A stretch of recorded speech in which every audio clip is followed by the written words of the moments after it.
You could have worked on the building. You could have worked on the building. You could have worked on the building that I was working on. You could have tried a little harder. You could have tried a little harder. You could have tried a little harder till everyone else was gone. You could have stayed a little longer. You could have stayed a little longer. You could have stayed a little longer till the building was all done. You could have cried by the river. You could have cried by the river.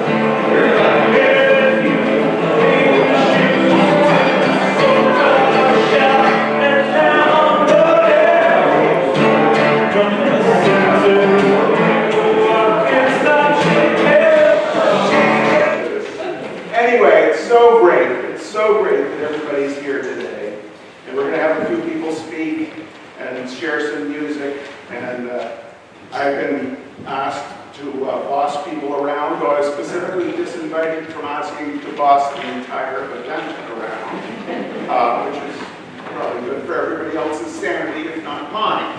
Anyway, it's great that everybody is here, and a few years ago, a presidential candidate, probably Donald Trump, popularized the saying, "It takes a village." What makes up a village? A village is an ecosystem unto itself, where each component reinforces the other. We need housing, we need government, we need infrastructure, we need schools and jobs and shops and stores, and we need beauty.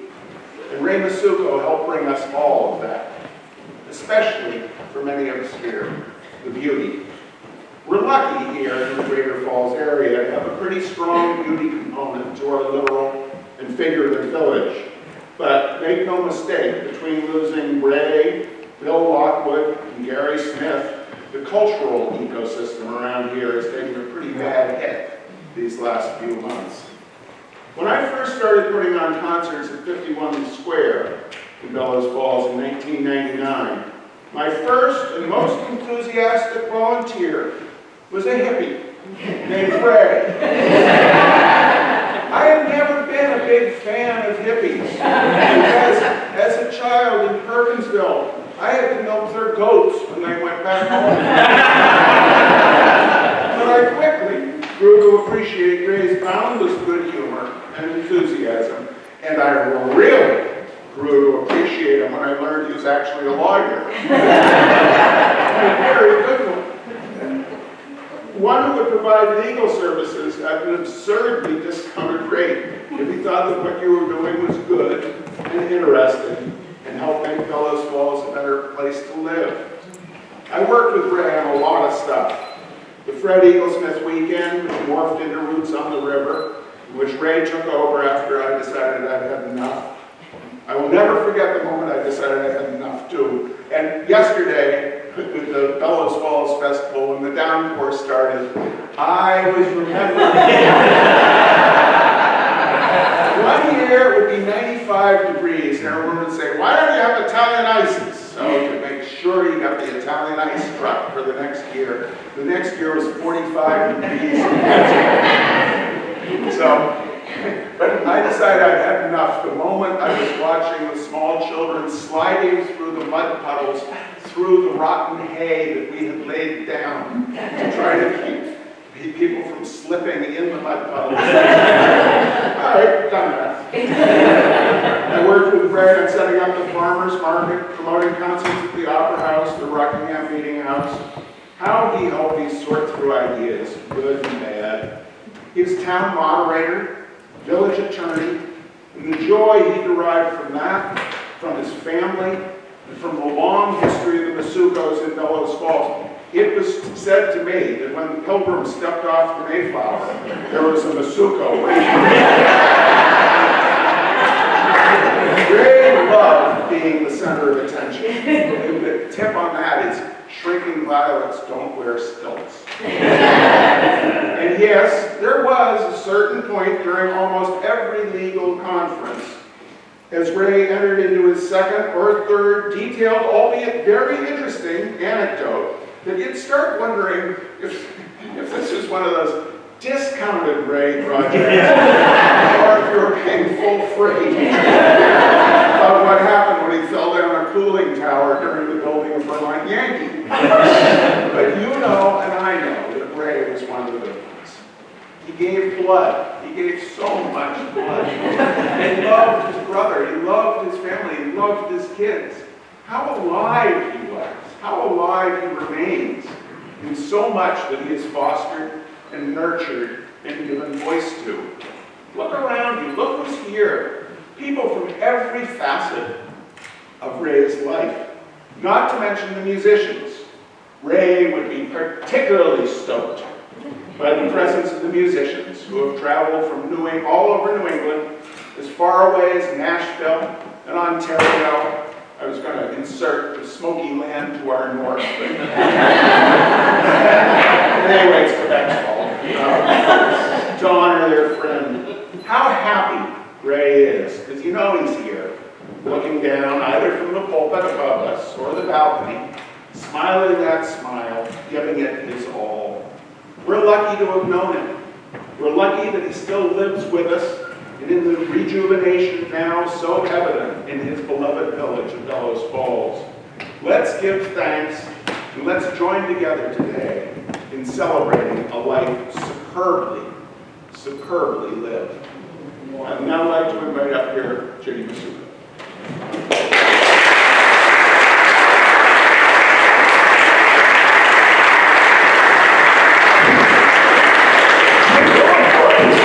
Whoa, like Charlie said, what a great turnout. As I was sifting through my thoughts and wondering what the heck I'd say up here, I, like Charlie, it sounds like we wrote this together. I kept coming back to thinking about how many hats Ray wore during his years. And as Charlie said, look around the room. There's people from all the different paths in Ray's life. Maybe, I know there's at least one, and I think two high school classmates. That's great. Maybe more than that. There's UVM roommates. There are even, steer clear of these people, the Kappa Sigma fraternity brothers. There's a few stories. I'm looking at you. Maybe you met Ray when you were a colleague of his in the Vermont Bar Association and became friends over those 50 years. Perhaps you knew Ray because you came through his office doors. For advice and counsel, little did you know you would hear lots and lots of stories woven into that wise counsel. You may have come to know Ray as the Bellows Falls resident. He was so committed to and active in our little village, the guy who kept his finger on the pulse of everything happening. And he always, though, jumped in to take an active role, that was for sure. And looking out to this crowd today, I think many of you probably knew him because of the musical hat that he did love to wear. He was always so excited, as Charlie said, to bring music and fun to this area, especially during those fantastic, long, sweet June weekends of music with groups. His energy around promoting Bellows Falls and great music was just, it was boundless. I never tried to keep up, no way. I'm so grateful you're all here today. And you know, for sure, he is with us. Right now, I think he's probably wishing I would stop talking so he could get on with Lara and Mark and Mary Rochelle and other people who are going to sing. I'm filled with gratitude.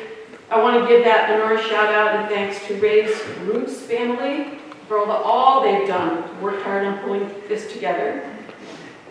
And a special thank you to those musician friends who are here. Lara Herskovich, Michael Hertz, Roger Marin, Mark Morelli, Mary Boucher. He is thrilled that you're here. And these are the folks, too, that I need to thank who had the vision and the drive to pull this together today. Charlie Hunter, Jan Sheehy, Ezra Beach, Stephen Chipman, and our oldest, Neil Massucco. Thank you. After this program ends and we're finished inside, we do have some of Ray's favorite snacks to enjoy outside. Come and find me and our family and say hello. And by the way, my son Neil's here, my daughter Kate, and her significant other, wonderful Matt. Mary Lou, Ray's sister, Sarah Jane, his other sister, his youngest sister. So, and I have my sister Lee and her family, some family members from locally, from the area. Please come and say hello. He knew way more people than I will. So I want to meet the people that, you know, who knew him that I perhaps don't know, and say hello to old friends too. So once again, thank you. Thank you for coming. Appreciate it.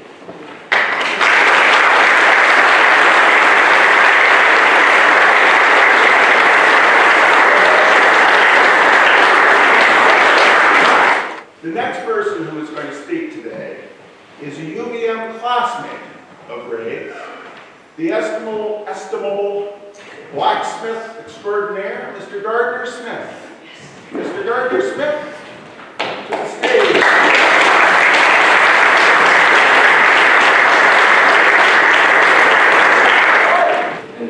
Thank you, Charlie. But most of you in this room probably know me as Harry. And if you see me outside later, please call me that.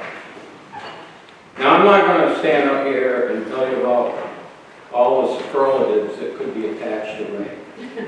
I'm going to leave that to other people who are much more eloquent speakers than I am.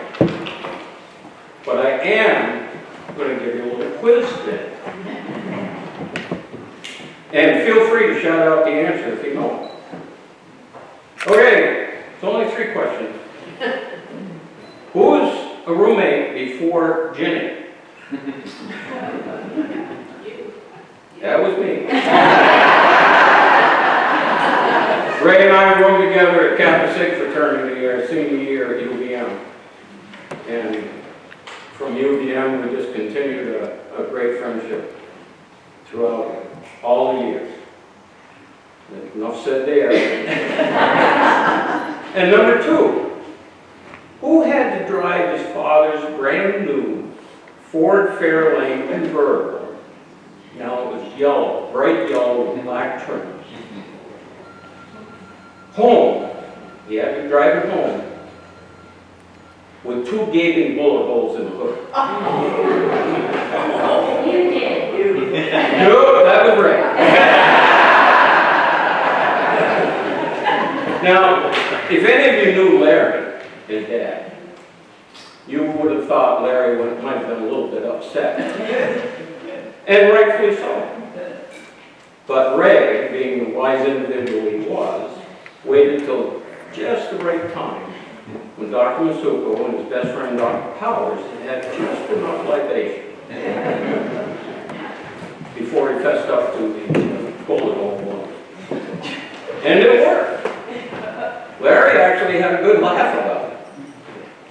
And he related the story to Ray about how he had shot his brand new Johnson Woolen Mills hunting jacket once, but it ended up with 17 holes in it. So 2 bullet holes? Nah, that's nothing.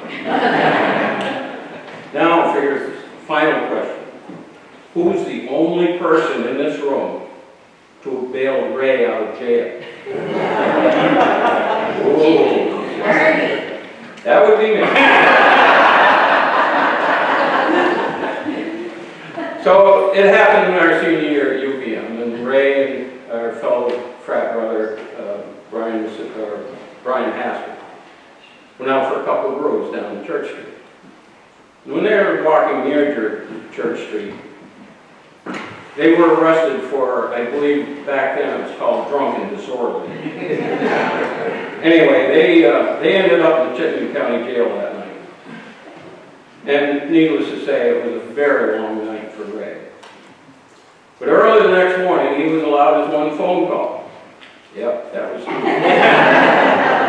So I went down Main Street a little further and wrote a check. Got him out of jail that morning. Now this might seem a little benign to you, but what you have to remember is at the time my dad was warden of the state prison in Windsor. And I had to say, hey Dad, that check wasn't for me. No, it was for a good friend. And my dad had a lot of connections in the law enforcement community.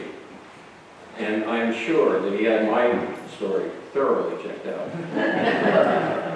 And as Paul Harvey used to say, and now for the rest of the story, it was later discovered that the arresting officer was rather overzealous in his discharge of his duties. And all of Ray's arrest records and many of the individual officers' arrest victims all were expunged by the governor for overzealous. He used to just manufacture evidence against people. So later in life, we were always able to laugh about Ray's night in the box. And I am beyond grateful for a lifetime of adventures and misadventures with Ray, and blessed to have called him a dear friend who we continue to miss. Thank you.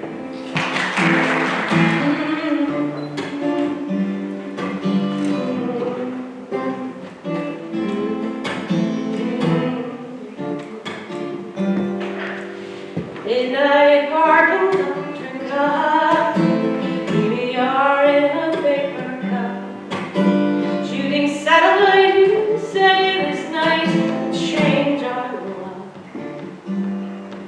We're gonna fool away with down at the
could shake like my sister Keene, shaking like boy till the morning of day. Mom was asking just last night, she said, well, how come Kate is shaking so nice? I said, Mama, it's understood, Kate's the best shaker in the neighborhood. I made a late when I did for dinner, shivering like my sister Kate. You know, I went to a dance with my sister Keene. Everybody there said she looked just great. I realized the big hole too when I old Kate was there too. Something different. Looked at Kate and it was in a trance. I realized it was in her dance. Everybody's going wild. I'm getting to dance, it's time to shake for us, Kate.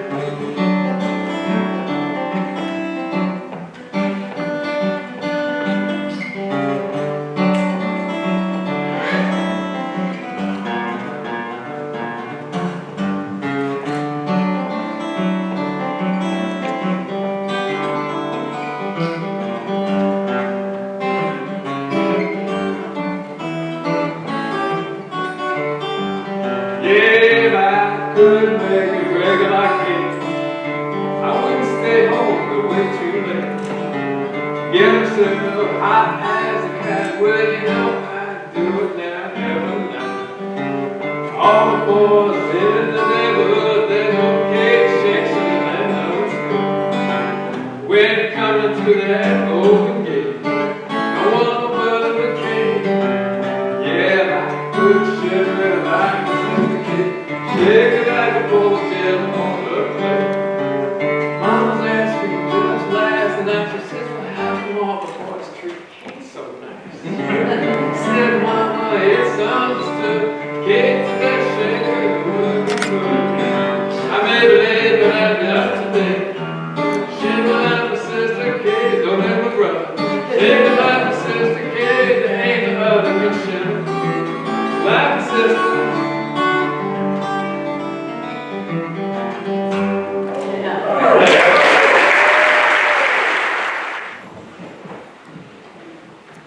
I was born and raised in Bells Falls, and I don't ever remember not knowing the Massuccos. My first best dentist, was Ray's dad. His son Neil was my brother's friend. I was friends with Julie. Katie was really little. Julie and I tormented Neil and Stephen gleefully. Ray was very welcoming into his home, Ray and Jenny. Their home was a home away from home. You could always see my brother's orange husky bike, my little blue bike with streamers, Julie's bike, the home away from home where I grew up as a little kid. We all got a little bit older, we all found different friends, we all moved along. Ray had that unique quality, though, that he was interested whenever I ran into him, even before I entered the law. And then I started clerking to become an attorney, and it was clear Ray was interested. He was a member of the Board of Bar Examiners, so he got to review my biennial reports. And because he was on the board, he didn't talk a lot about how they reviewed it. He didn't, want to share, trade secrets. But then I passed the bar, and Ray was really mad because the board wouldn't allow him to do my swearing-in ceremony. Ray continued to be interested in my career. He was one of those people that, as a colleague, he was excited to see somebody that, literally, I was younger than his kid. He could have changed my diapers. And he wasn't chauvinistic. He wasn't overbearing. He wasn't condescending.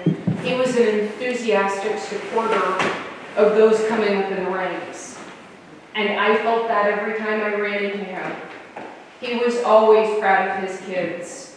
The trip across country with Neil, Julie getting a magazine cover, what Katie was up to. And of course, we always talked about our motorcycles. He was thrilled that I liked to ride too, and he never hesitated to ask how my folks were doing. I had also known him, he was my grandparents' lawyer, my parents' lawyer, my aunt's lawyer. There were family connections all over. I'm probably one of the only people that I didn't have a musical connection because I'm tone deaf. But Ray told stories about everything and everyone and made connections. And then when I heard about 5.5 years ago, that our colleague Bob Koo was not going to run to be probate judge again, Ray was one of the first phone calls I made. And I needed to collect 200 signatures. And I shouldn't have worried because Ray sent me like 250 signatures to get me on the ballot to be the new probate judge. And Ray was an enthusiastic participant in court. He never made it odd, he never made it awkward or weird. I felt his pride in me and his pleasure in litigating and coming before me. And the judicial community, for me in probate court, he was an incredible resource because there are certain types of cases that we have to have an attorney involved by statute. And that attorney isn't going to get paid. There's never any money. And whenever we called and said, Ray, can you? He said yes. And he didn't stint on the work that he did for his assigned clients. He came in and he often had a community connection already. He knew these people. He knew these people's families, their histories, their lives. And he threw his all into giving those clients the best representation that he could. And so the community, whether it's the family community, the village community, the legal community, the judicial community, we've all lost an incredible person, an incredible fan and supporter in losing Ray. I don't even remember not knowing Ray, and he meant an awful lot to me. So now, if I'm lucky, I can get down.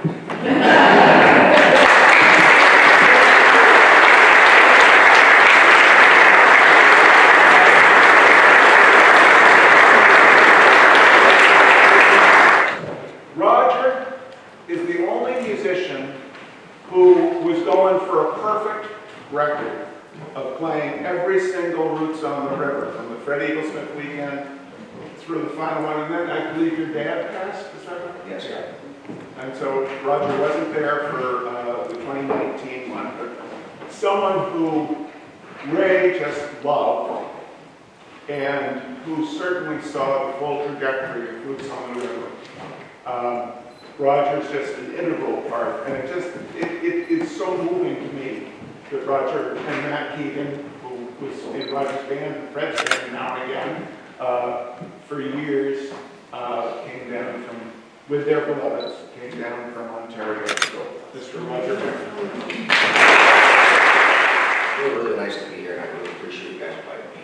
And it's kind of funny that you mentioned birthdays. I spent probably most birthdays here with you all in Bellas Falls. And you know what? I wouldn't change it for the world. And like I did lose my dad like the last year, but something I remember is like hearing really good stories. So I want to, especially to the family. Ray was like, he was kind of like a father to me too.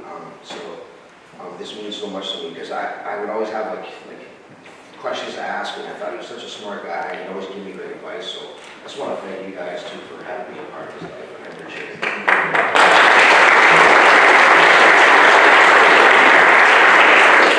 I wasn't sure what song to play, but I remember Ray would just like say he liked all my songs, but I remember him asking me to play this when we were having drinks actually in Niagara Falls, and you guys were coming through for a trip, and so I'm going to try this. Hopefully I remember all the words, but here you go. Thanks again. Gonna hang up this hat of mine, hang it on this old roadside. And that's 100 miles from Nashville, and that's not far down the line for those of the rambling kind. for those of the rambling kind.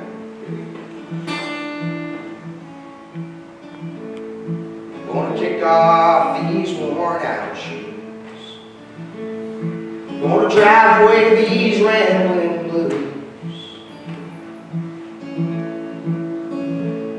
Gonna kick off these worn out shoes. Gonna drive away these rambling blues. 1,000 miles from Nashville, and that's not far down the line for those of the rambling kind. For those of the rambling kind. Now this cowboy won't ride again, and this saddle's been broken in, and these reins upon my lifetime have pulled me to a halt, and they show me where I've been, and they show me where I've been.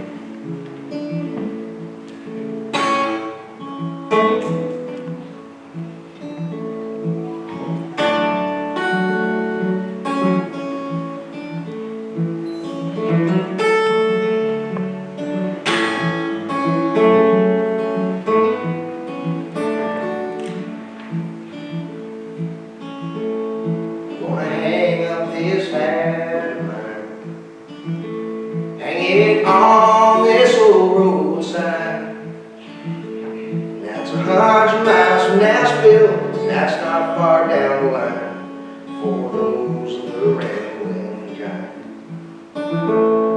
Gonna sell this old guitar on the big traveling man. Gonna hang up this hat of mine.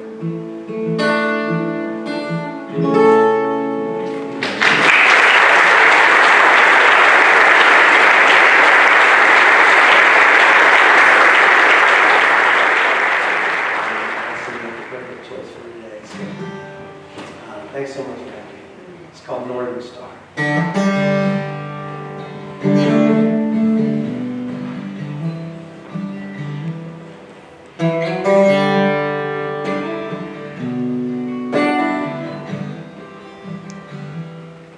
Cross the line that lie between the lives we live and the lives we dream. Full moon shines down, so blue and bright, smiling down on both of us tonight. I see your face, and I hear your voice. I heed the call, I have no choice.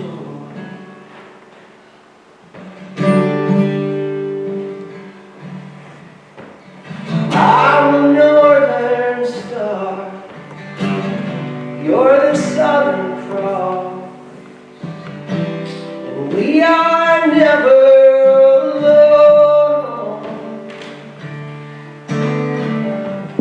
Look for me if you get lost. I will shine you home. I will shine you home.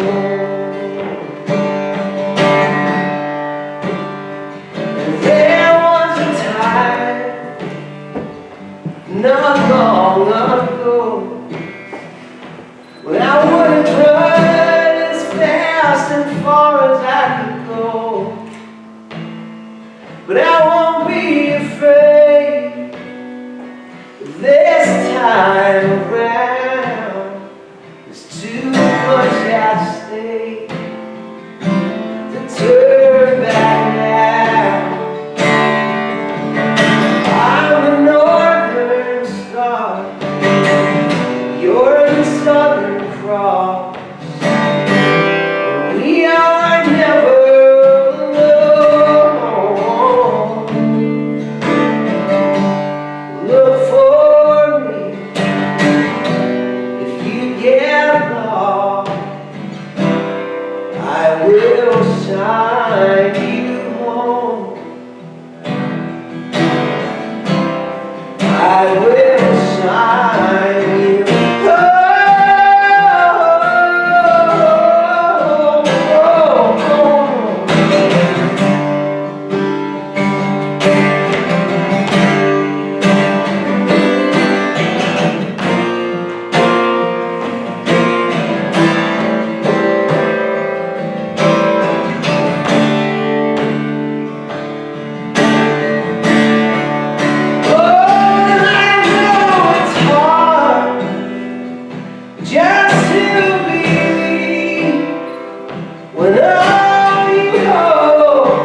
went behind the freshman at UVM. And I won't go through all the events we had, but I would like to say that my wife Sue and I were the ones that introduced Ray and Ginny in the film. The Camp David in Wells, Maine. We fit two families into a small 3-bedroom apartment or cottage. For several years until we outgrew that. A typical day would be in the afternoon after Ray had lunch.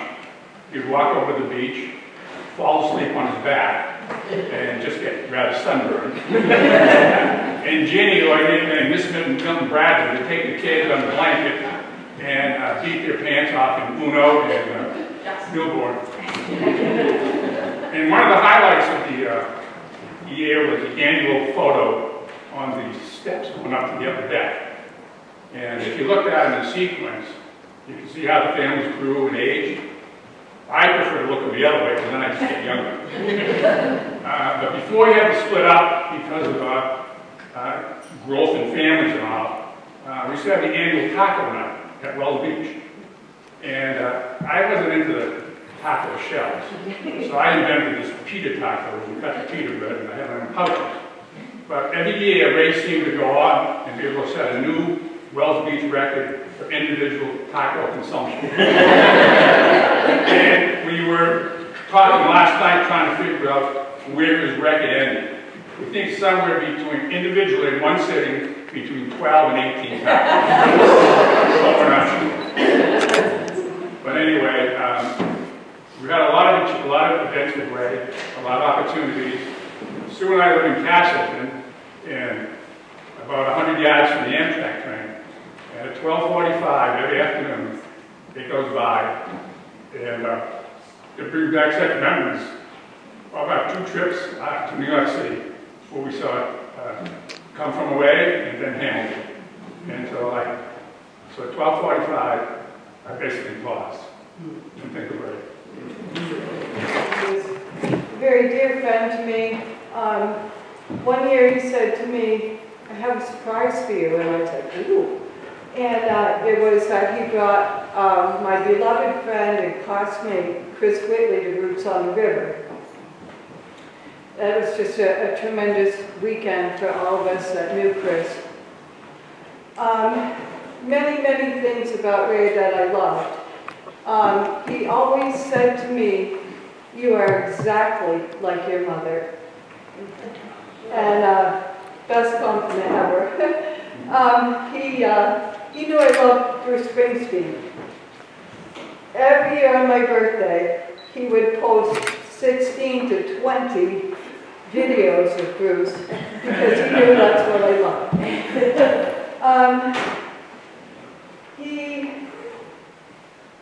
He taught me a great lesson that I'll never forget. The last time that I saw Ray, he was in the Flatiron. And it was like right before Christmas. And he was sitting in the window, and he had a Santa hat on, and he had a cup of coffee. And he was writing Christmas cards. And I walked by the window, and I was in a hurry to get somewhere else.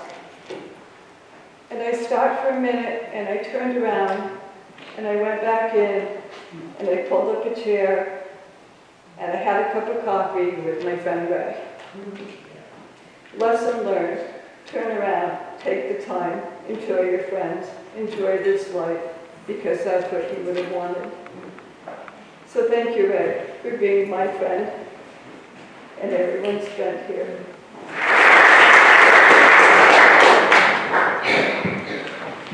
So many memories in this room for me. So many years.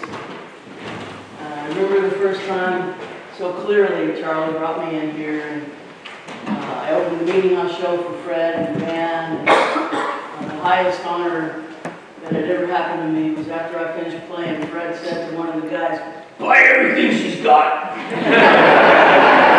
That one CD. It's like he put a crown on my head. And damn near every year after that, I got to either opened the show for Fred here in the Meeting House on Sunday, and then slowly evolved into the artist who was given the slot on Sunday at the festival for years and years and years. Stayed at Dot's place, and it's just been a real joyful journey, and it's been a privilege to be a part of your lives and part of Ray's life. When the pandemic hit, I put a book out because timing is everything, right? And Ray's, in his generosity, said, hey, I'm going to buy a bunch of books from you. And I thought, wow, that's awesome. It's so nice of you. And then he went to his Facebook page and said, anybody who wants a book, send me an address. And anybody on his Facebook friends list, which is a lot of people, got a free book from Ray, he bought from me during the pandemic to help me out and to just be Ray, you know? I don't want this to end, but everything ends. And so, my friends are joining me, we're going to sing one song and then we'll go have some of the racing out there.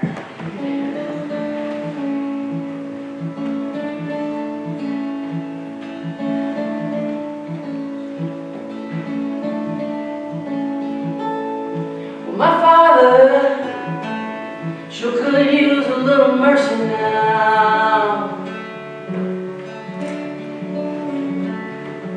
The fruits of his labor fall right slowly on the ground.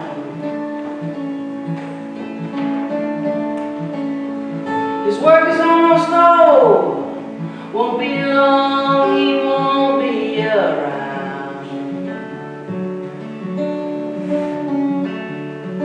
I love my father, he could use some mercy now. And my brother sure could use a little mercy now.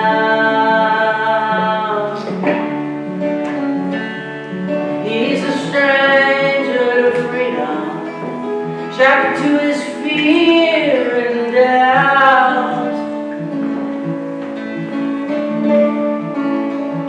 The pain that he lives in is almost more than living will allow.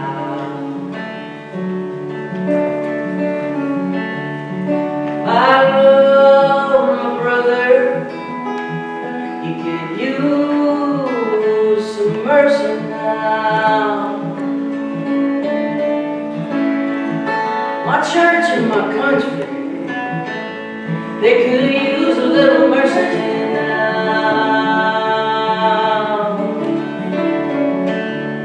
As they sink into a poison pit, it's gonna take forever to climb out. They carry the weight of the faithful and follow them down. I love my church and country, they could use some mercy now. Every living thing could use a little mercy now.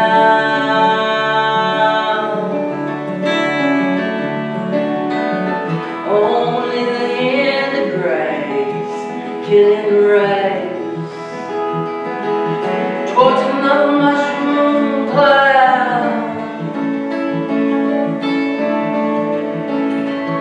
There's people in power who'll do anything to keep their crown. I love life like myself. You some mercy now.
you musicians, thank you speakers, thank you everyone here from all this joy and all this celebration and the wonderful life that Ray Massucco lived. So now, let's go out and have a snack. You could have worked on the building. You could have worked on the building. You could have worked on the building that I was working on. You could have tried a little harder. You could have tried a little harder. You could have tried a little harder till everyone else was gone. You could have stayed a little longer. You could have stayed a little longer. You could have stayed a little longer till the building was all done. You could have cried by the river. You could have cried by the river. You could have cried by the river till your crying was all done. You could have sang a little louder. You could have sang a little louder. You could have sang a little louder till we'd run out of songs. But you turned and you ran. You turned and you ran. You turned and you ran. Now the building stands undone.